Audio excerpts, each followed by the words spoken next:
सभी को नमस्कार। आज मैं फरीदाबाद के अंदर आया हूँ। फरीदाबाद में हमारी मेयर प्रत्याशी निशा दलाल फौजदार जी और हमारे 16 कैंडिडेट उनके पक्ष के अंदर चुनाव प्रचार की योजना बनाने के लिए, चुनाव प्रचार समिति का गठन करने के लिए, बीजेपी ने जो भ्रष्टाचारी व्यवस्था फरीदाबाद के अंदर बना के रखी उसका जनता के सामने लाने के लिए, जिस प्रकार से हमारी पहली जो मेयर की उम्मीदवार डॉक्टर नीतू मान थी, जिनके साथ साजिश करके इनके नॉमिनेशन को रद्द कराया गया।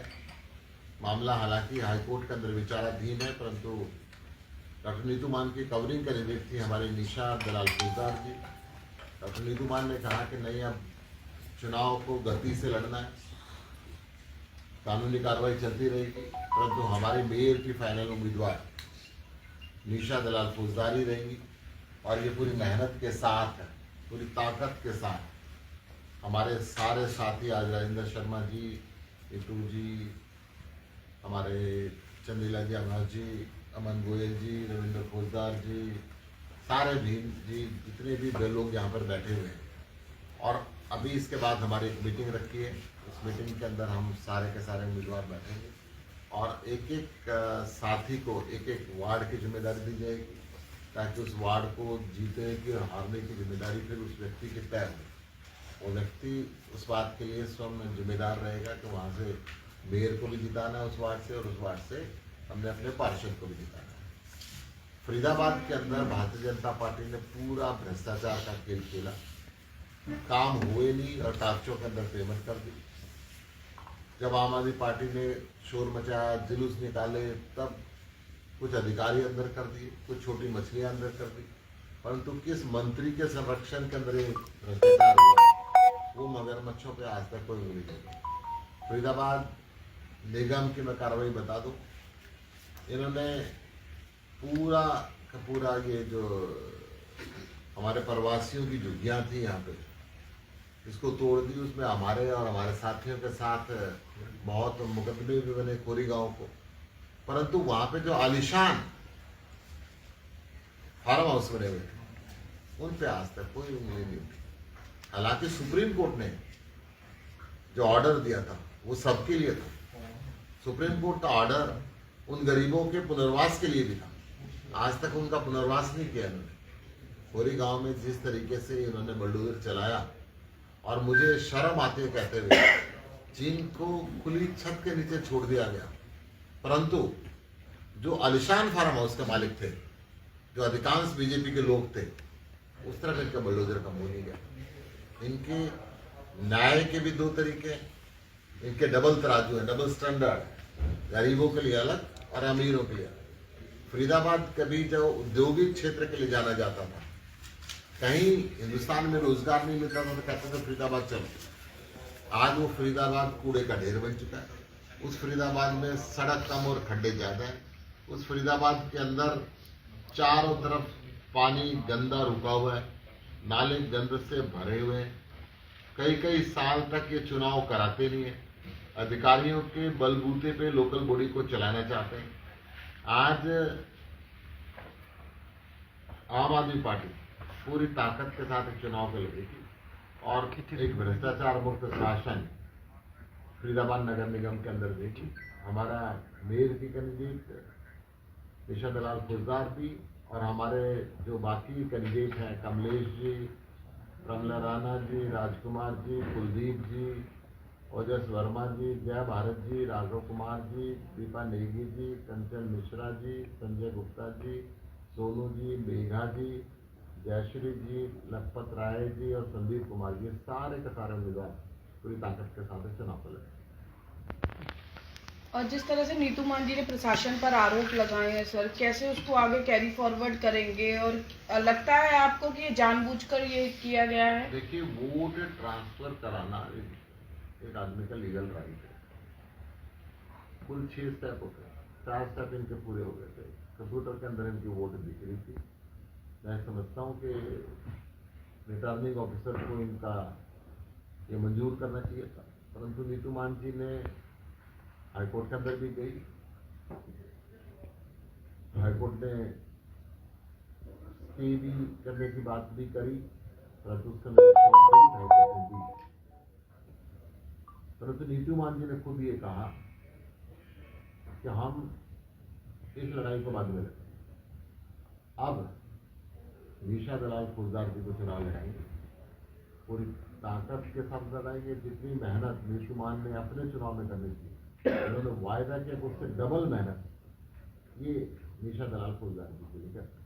सर 16 वार्डों में कैंडिडेट है, बाकी के वार्डों में किस तरह की मेहनत होगी? देखिए, बाकी के वार्ड में हमने ये कहा है कि जो आज़ाद उम्मीदवार, बढ़िया आज़ाद उम्मीदवार है, जिनके मन में दर्द है, हम उनको समर्थन दें। इस नगर निगम चुनाव में आम आदमी पार्टी खुद को कहां देख रही है? आम आदमी पार्टी पूरी ताकत के साथ इस चुनाव को लड़ेगी और जीतेगी।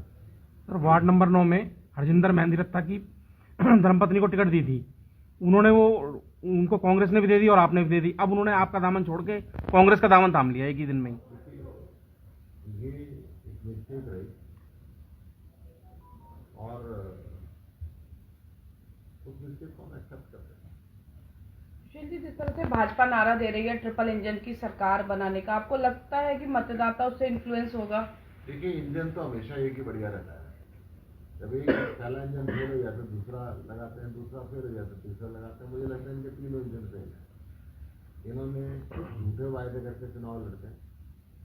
हरियाणा विधानसभा का चुनाव खत्म हुए 100 दिन से ऊपर हो गए, इन्होंने वायदा किया था 2100 रुपये हर बहन को देंगे, आज तक किसी को नहीं दिए। इन्होंने वायदा किया था कि ग्रामीण परिवेश में रहने वाली हर बेटी को जो कॉलेज में पढ़ते उसको स्कूटर देंगे, आज तक किसी को नहीं दिया। इन्होंने वायदा किया था 500 रुपये में गैस सिलेंडर देंगे और होली दिवाली पे अलग से फ्री देंगे, आज तक किसी को नहीं दिया। ये वायदा करते हैं और चुनावी जुमले कैसे भूल जाते हैं। जैसे उन्होंने पहले भी किया था 2 करोड़ रोजगार अस्पताल देंगे, 15 लाख रुपये आदमी के खाते में आएंगे, किसी को नहीं आए।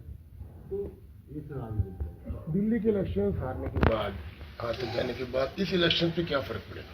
फर्क पड़ेगा भी कि नहीं? इलेक्शन जीत और हार सिक्के के 2 पहलू होते हैं। दिल्ली की जनता ने 3 बार हमें जिम्मेदारी दी, सत्ता पक्ष, हमने सरकार चलाई।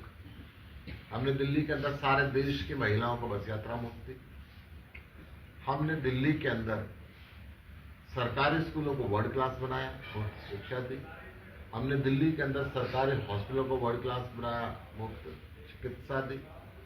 हमने सड़क पे एक्सीडेंटल पेशेंट, वो सरकारी में जाए प्राइवेट में जाए, उसका सारा खर्चा दिल्ली सरकार ने दिया। हमने बुजुर्गों को फ्री तीर्थ यात्रा दी और उसके बाद भी प्रॉफिट में सरकार चलाई। आज भाजपा की 21 राज्यों में सरकार है, 21 की 21 जगह घाटे की सरकार और कहीं कुछ मुफ्त नहीं। मैं कह रहा हूं ये पैसा जाता ना, ये एक विचारणीय विषय है, देश के लोग इस बात को सोच रहे हैं। परंतु दिल्ली के अंदर आज ये सच्चाई है कि सबको पता है कि बीजेपी ने हमारी हर कॉन्स्टिट्यूएंसी से वोट कटवाई। अरविंद केजरीवाल जी की कॉन्स्टिट्यूएंसी से लगभग 14,000 वोट कटवाए। 1 लाख की कॉन्स्टिट्यूएंसी में 14,000 हमारे वोटर कटवाए। हमने इलेक्शन कमीशन को एक रिपोर्ट दी कि ये लोग आ रहे हैं, परंतु वोट कटवाए। और जितने एमपीएस सब की कोठियों के अंदर 100, 200 वोट बनवा दी गई डुप्लीकेट, 11-12,000 वोट नहीं बनवा दी गई।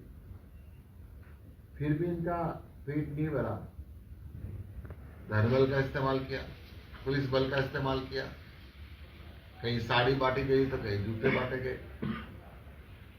उसके बाद भी जब इनको लगा के आ रहे हैं तो पुलिस का इस्तेमाल किया गया। देश के आधे से ज्यादा एमएलए, देश के आधे से ज्यादा सांसद, पूरी भारत सरकार और आधे से ज्यादा राज्यों में इनके मुख्यमंत्री दिल्ली में थे। मैं कहता हूं कांग्रेस के शासन में इंदिरा गांधी उनकी सबसे बड़ी नेता आज तक की हुई है, वो भी चुनाव हारी। बीजेपी के अंदर आज तक इनके सर्वमान्य नेता अटल बिहारी वाजपेयी हुए, वो भी चुनाव हारे। राजनीति के अंदर चुनाव हारना जीतना कोई विशेष बात नहीं है। पहले हमें जिम्मेदारी दी गई थी सत्ता पक्ष की, तो हमने सरकार चलाई, बहुत खूबसूरत तरीके से चलाई, सारे देश ने देखा। अब हमें विपक्ष की जिम्मेदारी दी गई है, विपक्ष का रोल भी हम पूरी ताकत के साथ निभाएंगे। जनता के मुद्दे हाईकोर्ट का डिसीजन कैसे आ जाता है आपके पक्ष में?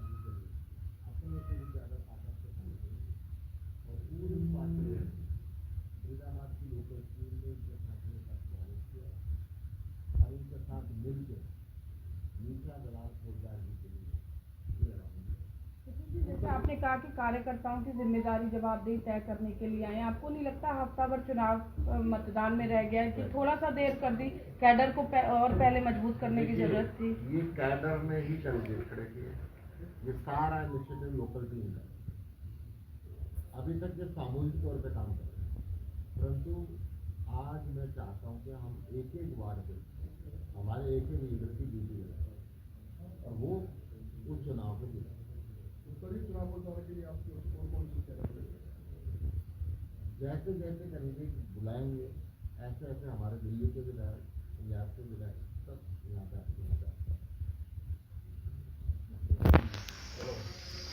मेरी आईडी